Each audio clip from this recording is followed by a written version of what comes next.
Hello everybody, welcome back to my YouTube channel. So guys, in this video I'm gonna be showing you how to fix this type of app. Instagram seems to be having problems right now. Please try again in a few minutes.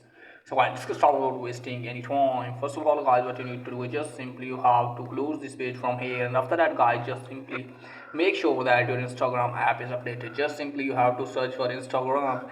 As you can see guys, my Instagram is updated. If you notice, if it's showing here update, just simply you have to update your Instagram app and then check whether your phone has been fixed or not.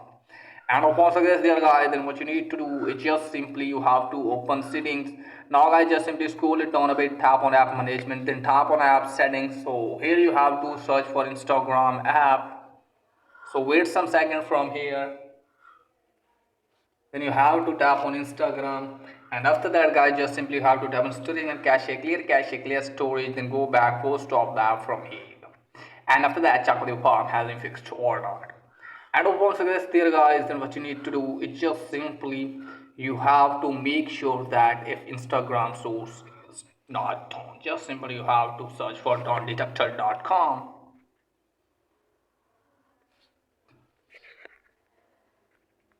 Search for this.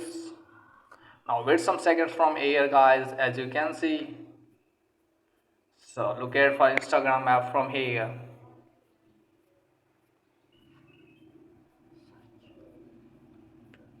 Here it is guys. From here make sure that if Instagram source is not on. If Instagram source is on, then you have to wait some hours, and after that your problem automatically will be fixed. So that's it guys for today's video. If the video is helpful, please like, subscribe my channel. Thanks for watching.